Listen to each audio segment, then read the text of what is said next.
یدن عین ساق وجہ، قرآن کریم میں اللہ تعالیٰ کی ذات کے لیے یدن، وجہ، عین، ساق، نفس کلمات استعمال ہوئے ہیں۔ ان کے بارے میں 5 باتیں سمجھنا اور ماننا ضروری ہے۔ نمبر 1، ان کلمات سے مراد اعضاء نہیں۔ نمبر 2، یہ کلمات صفات ہیں۔ نمبر 3، یہ صفات متشابہات ہیں۔ نمبر 4، ان کلمات متشابہات کا معنی ہمیں معلوم نہیں، ہم ان کے معنی کو اور مفہوم کو اللہ تعالیٰ کے سپرد کرتے ہیں۔ نمبر 5، ان کلمات کا جو معنی بھی ہو مخلوق وغیرہ کی مشابہت سے پاک ہے۔ یعنی یدن جب عام طور پر استعمال ہو تو معنی ہوتا ہے ہاتھ، ساقن استعمال ہو تو معنی ہوتا ہے پنڈلی، وجہن کا استعمال ہو تو معنی ہوتا ہے چہرہ، عین استعمال ہو تو معنی ہوتا ہے آنکھ۔ لیکن قرآن کریم میں جہاں اللہ تعالیٰ کے لیے لفظ یدن آیا ہے، ید اللہ فوق ایدیہم، لفظ عین آیا ہے فاصنع الفلک بأعیننا، ساقن آیا یوم یکشف عن ساقن، نفس آیا انک تعلم ما فی نفسی ولا اعلم ما فی نفسک۔ یہاں یدن، عین، ساقن، وجہن، نفسن کا معنی ہاتھ، پنڈلی، چہرہ یہ مراد نہیں ہے، بلکہ یہ اللہ تعالیٰ کی صفات ہیں۔ اچھی طرح سمجھ لیں، اللہ تعالیٰ کی صفات ہیں۔ یہاں 5 باتیں سمجھنا ضروری ہے۔ ان کلمات سے مراد یہاں اعضاء نہیں ہے، یہ کلمات صفات ہیں، صفات متشابہات ہیں۔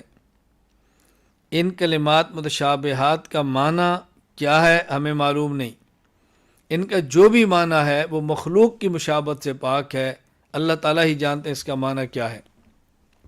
ہاں کبھی کبھی بوقت ضرورت ان کا معنی درجہ گمان میں کر لیا جاتا ہے، جب کسی بندے کو بات سمجھ نہ آئے، بات سمجھانے کے لیے۔ مثلا یدن کا معنی قدرت کر لیا جاتا ہے، اللہ کی قدرت ان کے ہاتھوں کے اوپر ہے، اللہ کی طاقت کے نیچے ہیں، یہ اللہ کی قدرت ان کے ساتھ ہے، طاقت ان کے ساتھ ہے۔ اور عین کا معنی حفاظت، نگرانی، وجہن کا معنی ذات، نفسن کا معنی ذات، ساقن کا معنی قوت اور طاقت اور شدت۔ تو یہ معنی درجہ گمان میں ہے، درجہ یقین میں نہیں ہے۔ ہم یہ نہیں کہہ سکتے ید اللہ فوق ایدیہم میں ید کا معنی یقیناً ہاتھ ہی ہے، یہ تو کہنا ہی نہیں، یہ تو صفت ہے۔ اور یہ بھی نہیں کہنا ید کا معنی قدرت ہی ہے، یہ بھی نہیں کہنا۔ ہاتھ تو ویسے نہیں کہنا کہ وہ عضو ہے، اللہ اعضاء سے پاک ہے، اعضاء تو جسم کے ہوتے ہیں۔ اور قدرت کا معنی یقینی بھی نہیں کرنا، گمان کے درجے میں ہے۔ بہرحال جب یہ الفاظ قرآن کریم میں استعمال ہوں تو ذہن نشین فرما لیں کہ یہ کلمات صفات متشابہات ہیں۔ اللہ تعالیٰ کی ذات و صفات کی تقدیس، اللہ تعالیٰ موجود ہیں مگر موجود ہونے میں مخلوق کی طرح جسم کے محتاج نہیں۔ اللہ تعالیٰ بولتے ہیں مگر بولنے میں مخلوق کی طرح زبان کے محتاج نہیں۔ اللہ تعالیٰ سنتے ہیں مگر سننے میں مخلوق کی طرح کان کے محتاج نہیں۔ اللہ تعالیٰ دیکھتے ہیں مگر دیکھنے میں مخلوق کی طرح آنکھ کے محتاج نہیں۔ اللہ تعالیٰ کی ذات بھی پاک ہے، اللہ تعالیٰ کی صفات بھی پاک ہے۔ یعنی نہ تو ذات مخلوق کی طرح ہے نہ صفات مخلوق کی طرح ہے۔ مخلوق میں جب بھی کوئی مخلوق سنے، وہ سننے میں کان کی محتاج ہے، کان کے بغیر کیسے سنے؟ مخلوق میں جب بھی کوئی دیکھے، دیکھنے میں آنکھ کی محتاج ہے، آنکھ کے بغیر کیسے دیکھے؟ لیکن اللہ تعالیٰ دیکھنے میں آنکھ کے محتاج نہیں ہے، سننے میں کان کے محتاج نہیں۔ مخلوق جب بھی بولے زبان کی محتاج ہے، زبان کے بغیر کیسے بولے، لیکن اللہ تعالیٰ بولتے ہیں اور بولنے میں مکان کے محتاج نہیں۔ مخلوق نے جب بھی کہیں رہنا ہے تو جسم کے ساتھ رہنا ہے، جسم کے بغیر نہیں ہو سکتی۔ اللہ کی ذات جسم کی محتاج نہیں ہے، بغیر جسم کے ہے۔ تو اللہ تعالیٰ کی ذات بھی پاکیزہ ہے، اللہ کی صفات بھی پاکیزہ ہے۔ اللہ تعالیٰ کی صفات کا وجود اور ظہور، اللہ تعالیٰ کی ذات کی طرح اللہ تعالیٰ کی صفات بھی ازلی اور ابدی ہیں۔ جس طرح اللہ تعالیٰ کی ذات مخلوقات کی پیدائش سے پہلے موجود تھی، اسی طرح اللہ تعالیٰ کی صفات بھی مخلوق کی پیدائش سے پہلے موجود تھیں۔ جس طرح اللہ تعالیٰ کی ذات مخلوق کے فنا ہونے کے بعد رہے گی، اسی طرح اللہ تعالیٰ کی صفات بھی مخلوق کے فنا ہونے کے بعد باقی رہیں گی۔ البتہ اللہ تعالیٰ کی صفات کا ظہور اس وقت ہوتا ہے جب مخلوق کو وجود ملتا ہے۔ مثلا جب مخلوق موجود نہیں تھی تو اللہ تعالیٰ اس وقت بھی خالق تھے اور صفت خلق کے ساتھ متصف تھے۔ ہاں جب مخلوق کو پیدا فرمایا تو صفت خلق کا ظہور ہوا۔ اسی طرح اللہ تعالیٰ متکلم تو پہلے سے تھے اور صفت کلام کے ساتھ متصف تھے، لیکن جب حضرت موسیٰ علیہ السلام سے کلام فرمایا تو اس وقت صفت کلام کا ظہور ہوا ہے۔ اس لیے صفات کا وجود الگ چیز ہے اور صفات کا ظہور الگ چیز ہے۔ یہ بات پہلے بھی سمجھائی جا چکی ہے۔ ایک ہے اللہ تعالیٰ کی صفات کا موجود ہونا، اللہ تعالیٰ کا کسی صفت کے ساتھ متصف ہونا، اور ایک ہے اللہ تعالیٰ کی صفات میں سے کسی صفت کا ظاہر ہونا۔ مثلا اللہ تعالیٰ ہمیشہ سے متکلم ہے، لیکن صفت کلام کا ظہور کب ہوگا؟ جب کسی سے کلام فرمائیں گے۔ اسی طرح اللہ تعالیٰ کی دیگر صفات ہیں کہ اللہ تعالیٰ کی صفات ازلی ہیں، لیکن جب مخلوق کے ساتھ صفت جڑتی ہے تو صفت کا ظہور ہو جاتا ہے، وگرنہ صفت اپنے وجود میں ازلی ہے اور ہمیشہ سے ہے۔ اللہ تعالیٰ کے افعال غیر معلل بالاغراض، کسی چیز کے پیدا کرنے میں اللہ تعالیٰ کا کوئی فائدہ نہیں۔ اللہ تعالیٰ جب کسی چیز کو پیدا فرماتے ہیں تو اس میں اللہ تعالیٰ کی اپنی کوئی حاجت، کوئی ضرورت نہیں ہوتی۔ البتہ اس چیز کی مخلوق کو ضرورت ہوتی ہے۔ اللہ تعالیٰ کو مخلوق کی ضرورت اس لیے نہیں کہ اللہ تعالیٰ صمد اور بے نیاز ذات ہے، اور کسی چیز کا محتاج ہونا اس کی شان بے نیازی کے خلاف ہے۔ اللہ تعالیٰ مخلوقات کو پیدا فرماتے ہیں، اللہ کو ضرورت نہیں، اللہ کی اپنی کوئی غرض نہیں، اللہ کی کوئی حاجت نہیں کہ جو مخلوق کے پیدا کیے بغیر ہو نہیں سکتی تھی، ایسا ہرگز نہیں ہے۔ تو اللہ تعالیٰ مخلوق کو پیدا فرمائیں، مخلوق کو کوئی چیز عطا فرمائیں، اپنے کسی صفت کا ظہور فرمائیں، اس میں اللہ تعالیٰ کی ذاتی اغراض نہیں۔ اللہ تعالیٰ اپنی ضرورت کے لیے کوئی چیز نہیں فرماتے، ہاں مخلوق کی ضرورت کے لیے اللہ تعالیٰ صفات کا ظہور فرماتے ہیں اور اللہ تعالیٰ مخلوق کو پیدا فرماتے ہیں۔ اللہ تعالیٰ کو کسی کا ڈر نہیں۔ اللہ تعالیٰ جب کسی کو بیماری یا موت دیتے ہیں تو یہ خوف نہیں ہوتا کہ جس کو بیماری یا موت دے رہا ہوں وہ میرا نقصان کر سکتا ہے یا اس کے عزیز و اقارب مجھ سے بدلہ لے سکتے ہیں، بلکہ اللہ تعالیٰ بغیر کسی خوف کے بیماری موت دیتے ہیں، کیونکہ خوف ہونا عجز کی دلیل ہے اور اللہ تعالیٰ قادر مطلق اور عجز سے پاک ذات ہے۔ اللہ تعالیٰ صحت دیں تو اللہ کا مفاد نہیں، اللہ بیماری دیں تو کسی کا خوف نہیں، اللہ تعالیٰ کسی کو زندگی دیں تو اللہ کی حاجت اور غرض نہیں، اللہ تعالیٰ کسی کو موت دیں کسی کا ڈر اور خوف نہیں، کسی کو دولت دیں اللہ کی ذاتی ضرورت نہیں، اللہ کسی کو فقیر کریں تو خوف اور ڈر نہیں ہے کہ میں جس کو بیماری دے رہا ہوں اس کے تعلق والے میرا کچھ بگاڑیں گے، جس کو موت دے رہا ہوں اس کے تعلق والے میرا کچھ کر لیں گے، جس کو فقر دے رہا ہوں یہ مجھے ڈرا دھمکا لیں گے، الیاذ باللہ، ان کا قبیلہ کنبہ میرا کچھ بگاڑے گا۔ اللہ تعالیٰ کو کسی کا کوئی خوف نہیں، خوف اسے ہے جو عاجز ہو۔ اللہ تعالیٰ تو عاجز نہیں ہے، اللہ تعالیٰ تو قادر ہے اور قادر مطلق ہے، قدیر ہیں، طاقت والے ہیں، قوت والے ہیں۔ تقدیر علم الہی اور امر الہی کے مجموعہ کا نام ہے، یعنی اس عالم میں جو کچھ ہوتا ہے یا ہوگا وہ سب کچھ ہونے سے پہلے ہی اللہ تعالیٰ کے علم میں ہے کہ فلاں انسان کو اللہ تعالیٰ اختیار دیں گے اور وہ اپنے اختیار سے یہ کام کرے گا، یہ علم الہی ہے۔ اور اللہ تعالیٰ اپنے علم کے موافق ہر چیز کو پیدا فرمانے سے پہلے یہ لکھ دیتے ہیں کہ فلاں بندہ اپنے اختیار سے یہ کام کرے گا، یہ امر الہی ہے۔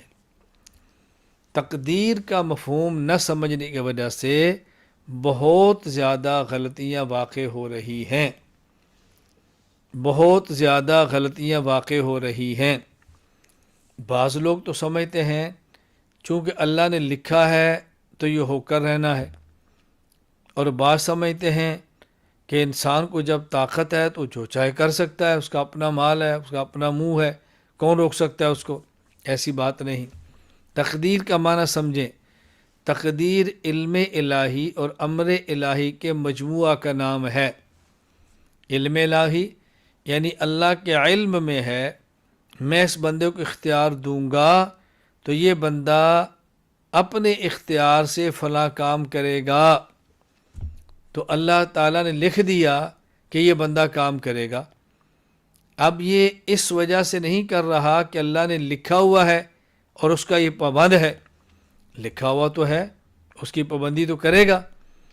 چونکہ اللہ کے علم میں تھا کہ میں نے اختیار دینا ہے، اس نے اپنے اختیار سے یہ کام کرنا ہے، تو اللہ تعالیٰ نے لکھ دیا کہ یہ بندہ ایسے ہی کرے گا، یہ امر الہی۔ تو تقدیر صرف علم الہی کا نام نہیں، تقدیر صرف امر الہی کا نام نہیں، بلکہ علم الہی اور امر الہی دونوں کا نام ہے۔ تقدیر خیر، تقدیر شر، اللہ تعالیٰ کے فیصلے جو بندہ کے نفس اور خواہش اور مزاج کے موافق ہو، ان کو تقدیر خیر، اور جو فیصلے نفس، خواہش، مزاج کے خلاف ہوں انہی تقدیر شر کہتے ہیں، وگرنہ اللہ تعالیٰ کے سارے فیصلے اپنی ذات کے اعتبار سے خیر ہی ہوتے ہیں۔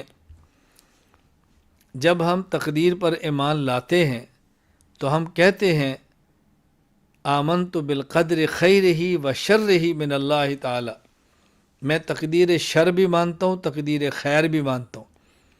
تقدیر خیر اور شر کا معنی یہ نہیں ہے کہ بعض تقدیریں اچھی ہوتی ہیں، بعض بری ہوتی ہیں، بعض فیصلے اللہ کے اچھے ہوتے ہیں اور بعض برے ہوتے ہیں، نہ، ہرگز یہ نہیں۔ تقدیر خیر و شر کا معنی یہ ہے اللہ تعالیٰ کے بعض فیصلے جو بندے کے نفس اور خواہش کے موافق ہے، تقدیر شر جو بندے کی نفس اور خواہش کے موافق نہیں۔ مثلا ایک شخص کی شادی ہوتی ہے، اب اس کی خواہش ہے کہ اللہ تعالیٰ اولاد دے، اولاد ہو گئی، اب یہ اولاد اللہ نے دی ہے لیکن اس پر بندہ بہت خوش ہے۔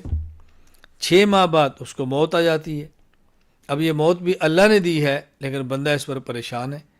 تو جب اولاد ملی اس پر نفس کو خوشی تھی، جب اولاد فوت ہوئی اب نفس کو تکلیف ہے، مزاج کے خلاف ہے، دکھ ہے۔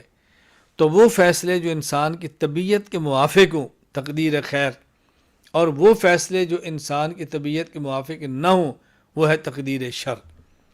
ہمارا اعتقاد کیا ہے کہ ہماری طبیعت کے موافق ہوں ہم تب بھی مانتے ہیں کہ صحیح ہے، ہماری طبیعت کے موافق نہ ہوں ہم تب بھی مانتے ہیں صحیح ہے۔ اللہ کا ہر فیصلہ صحیح ہے، اللہ کا ہر فیصلہ خیر والا ہے، لیکن ہمیں اس خیر کا علم نہیں ہوتا کہ اس میں خیر ہے کیا۔ بعض خیروں کا پتہ دنیا میں چل جاتا ہے اور بعض خیروں کا پتہ موت کے بعد حشر میں چل جائے گا۔ سردی ہے، بچے کو باپ روکتا ہے باہر مت جاؤ، باہر کھیلنے کے لیے جاتا ہے تو باپ اس کو ڈانٹ دیتا ہے، بس اوقات کچھ پٹائی بھی کر دیتا ہے۔ اب یہ بچے کی طبیعت کے خلاف ہے، لیکن جب یہ بچہ بڑا ہوگا اس وقت اس کو احساس ہوگا کہ فلاں بچہ سردی میں گیا، بخار ہو گیا، مجھے باپ نے روکا تو میں بچ گیا، اب اگر والد مجھے نہ روکتا تو میں اس وقت بیمار ہوتا، ہسپتال میں ہوتا، آج فلاں اتنی مجھے بیماری لگ جاتی کہ شاید میں صحت مند بھی نہ ہوتا، اب اس کو باپ کے فیصلے سمجھ آ رہے ہیں نا. تو میں سمجھا رہا ہوں کہ اللہ کا فیصلہ ہماری طبیعت کے موافق ہو تب بھی بہتر ہے، طبیعت کے موافق نہ ہو تب بھی بہتر ہے. اپنی ذات کے اعتبار سے ہر فیصلہ بہتر ہے، لیکن جو طبیعت کے موافق ہو اسے تقدیر خیر کہتے ہیں، جو طبیعت کے موافق نہ ہو اسے تقدیر شر کہتے ہیں. اللہ کا عدل و فضل، اللہ تعالیٰ جس طرح بندوں کے خالق ہیں، بندوں کے افعال کے بھی خالق ہیں. البتہ بندوں کے بعض افعال اضطراری ہیں جن میں بندوں کے ارادے اور اختیار اور خواہش و رغبت کا دخل نہیں ہوتا، اور کچھ افعال اختیاری ہیں جن میں بندے کے طبعی شوق، رغبت یا طبعی نفرت اور کراہت کا دخل ہوتا ہے. ان اختیاری افعال میں بندہ اپنے اختیار سے جو نیک کام کرے گا اس پر جزا، اور جو برا کام کرے گا اس پر سزا ملے گی. یہ اللہ تعالیٰ کا عدل ہے. البتہ اللہ تعالیٰ اپنے فضل سے جس گنہگار کو چاہے معاف کر دے. ایک اللہ کا عدل ہے، قانون، ایک اللہ کا کرم ہے، فضل ہے. جب بندے کو اللہ نے اختیار کیا، بندہ اختیار سے گناہ کرتا ہے، اس گناہ پر سزا ملے، یہ اللہ کا قانون عدل ہے. اور گناہ کرے اللہ اس کو معاف کر دے، یہ اللہ کا قانون کرم ہے. اللہ اکبر. اللہ تعالیٰ بندے کے ساتھ کرم کا معاملہ ہی فرماتے ہیں. عدل کریں تو کون ہے جو اللہ کے دربار سے بچ سکتا ہے. اللہ تعالیٰ مسبب الاسباب ہے. ہر چیز کا وجود اور عدم اللہ تعالیٰ کے قبضۂ قدرت میں ہے. ہر چیز کی کیفیت، خاصیت اور اس کی تاثیر کا ہونا بھی اسی کے اختیار میں ہے. وہ مسبب الاسباب ہے. کائنات کے اسباب اسی کی مخلوق ہیں. اسباب کی سببیت بھی اس کی مخلوق اور اس کی مشیت کے تابع ہے. دنیا کی کوئی چیز اپنی ذات میں مؤثر نہیں. اللہ تعالیٰ مسبب الاسباب ہے، یعنی انسان کا دنیا میں جو کام ہوتا ہے وہ اسباب کے ساتھ ہوتا ہے. وہ اسباب بھی اللہ ہی نے پیدا فرمائے ہیں. اللہ چاہے تو چیز کو بغیر اسباب کے وجود دے دے. آدم علیہ السلام کو وجود ملا ہے، ماں بھی نہیں اور باپ بھی نہیں. حضرت اماں حوا کو وجود ملا ہے آدم کی پسلی سے، وہاں تو باپ تھا ہی نہیں. وہ ماں اور باپ کا تصور جو ملاپ کا وہ نہیں تھا. اللہ تعالیٰ نے حضرت عیسیٰ علیہ السلام کو وجود دیا حضرت مریم کے پیٹ سے، وہاں باپ کا وجود نہیں ہے. تو اللہ تعالیٰ اسباب دیتے ہیں، اسباب پر نتیجہ دیتے ہیں. نتیجہ بھی اللہ ہی دیتے ہیں، اس نتیجے کے لیے اسباب بھی اللہ ہی دیتے ہیں. اللہ چاہے تو اسباب میں تاثیر رکھیں، چاہے تو اسباب میں تاثیر نہ رکھیں. تو اللہ تعالیٰ مسبب الاسباب ہیں. اللہ تعالیٰ عالم الغیب ہے. جو چیزیں ہمیں نظر آتی ہیں اللہ تعالیٰ وہ بھی جانتے ہیں. جو ہماری آنکھوں سے پوشیدہ ہیں اللہ تعالیٰ کو وہ بھی معلوم ہے. اس کائنات میں جو کچھ ہو چکا، جو ہو رہا ہے اور جو ہوگا، اللہ تعالیٰ ان سب کو جانتے ہیں. کائنات کا کوئی ذرہ اللہ تعالیٰ کی ذات سے مخفی اور پوشیدہ نہیں. اللہ تعالیٰ عالم الغیب ہیں، بلکہ اللہ تعالیٰ ہی عالم الغیب ہے. جو کچھ ہوا وہ بھی جانتے ہیں، جو ہو رہا ہے وہ بھی جانتے ہیں، جو آئندہ ہو وہ بھی جانتے ہیں. کوئی کائنات کا ذرہ ایسا نہیں جو اللہ کے علم میں نہ ہو. کائنات میں ایک درخت کا پتا نہیں جو حرکت کرے اللہ کے علم میں نہ ہو. کائنات میں ایک قطرہ پانی کا نہیں جو برسے اور خدا کے علم میں نہ ہو. میں تو اس سے بڑھ کر بات کہہ رہا ہوں، کائنات کا پتا نہیں جس کو حرکت اللہ کے علاوہ کوئی اور دے. کوئی ایک قطرہ نہیں جس کو اللہ کے علاوہ کوئی اور برسائے. تو جب سب چیزیں اللہ ہی کرنے والے ہیں تو اللہ کے علم میں بھی ہے. اللہ تعالیٰ کی ذات عالم الغیب ہے. اللہ تعالیٰ مختار کل ہے. اس کائنات کے ذرے ذرے پر اللہ تعالیٰ کو مکمل اختیار حاصل ہے. مومنین اور صالح لوگوں کو جزا، جبکہ کفار اور فساق کو سزا دینا اللہ تعالیٰ کے اختیار میں ہے. کائنات کے ذرے ذرے پر اللہ کو اختیار ہے. بڑے بڑے بادشاہ آئے، وجود ختم ہو گیا. بڑے بڑے آئیں گے، وجود مٹ جائے گا. کوئی اللہ کی ذات کے مد مقابل نہ آ سکا، نہ آ سکے گا، نہ آ سکتا ہے. اللہ کے اختیارات کو کوئی چھین نہیں سکتا، اور اللہ نے اپنے اختیارات کسی کو دیے بھی نہیں. یہ بھی عقیدہ نہ رکھنا کہ رزق کا اختیار فلاں کو دے دیا ہے اولاد کا اختیار فلاں کو دے دیا ہے، لہذا فلاں سے اولاد مانگ لیں، فلاں سے رزق مانگ لیں۔ اللہ تعالیٰ مختار کل ہیں، قادر مطلق ہیں، اختیارات اللہ ہی کے پاس ہیں۔ یہ اختیارات خدا پاک نے بانٹے ہوئے نہیں ہیں کہ فلاں کو اس کا اختیار ہے، فلاں کو اس اختیار ہے۔ پوری کائنات اللہ کی مخلوق ہے، فرشتہ مخلوق ہے، ولی مخلوق ہے، نبی مخلوق ہے، اور مختار کل صرف خالق ہے، مخلوق مختار کل نہیں ہو سکتی۔ اللہ تعالیٰ ہر وقت ہر جگہ موجود ہے۔ جب کوئی مکان اور جگہ موجود نہ تھی اللہ تعالیٰ تب بھی تھے۔ اب جب کہ مکانات اور جگہ موجود ہیں اللہ تعالیٰ اب بھی ہے، اور جب کوئی جگہ اور مکان نہیں ہوگی، جب کوئی جگہ اور مکان نہیں ہوگا اللہ تعالیٰ تب بھی ہوں گے، حتیٰ کہ کائنات کا کوئی ذرہ ایسا نہیں جہاں اللہ تعالیٰ موجود نہ ہوں۔ جب ہم کہتے ہیں اللہ تعالیٰ ہر جگہ موجود ہے تو ہر جگہ موجود ہونے کا معنی یہ نہیں ہے کہ اللہ تعالیٰ خاص جگہ میں ہے، جگہ میں ہے۔ ہر جگہ موجود ہونے کا معنی کہ جب جگہیں نہیں اللہ تعالیٰ تب بھی تھے، اب جگہیں ہیں اللہ تعالیٰ اب بھی ہے، جب جگہ نہیں ہوں گی اللہ تعالیٰ تب بھی ہوں گے۔ کائنات کا کوئی ایک ذرہ ایسا نہیں جہاں اللہ تعالیٰ کی ذات موجود نہ ہو۔ اللہ تعالیٰ اپنی ذات کے اعتبار سے بھی ہر جگہ موجود ہے، اللہ تعالیٰ اپنے علم کے اعتبار سے بھی ہر جگہ موجود ہے، اللہ تعالیٰ اپنی قدرت کے اعتبار سے بھی ہر جگہ موجود ہے۔ اس پر تفصیل کے ساتھ میں دلائل دے چکا ہوں، آیات بھی، احادیث بھی، اکابرین کے حوالے بھی، ہونے والے شبہات اور اعتراضات کے جوابات بھی۔ ahnamedia.com پہ جائیں، سنیں، پڑھیں، دیکھیں، آپ کے سامنے سب دلائل آئیں گے۔ تو اللہ تعالیٰ کی ذات ہر جگہ موجود ہے۔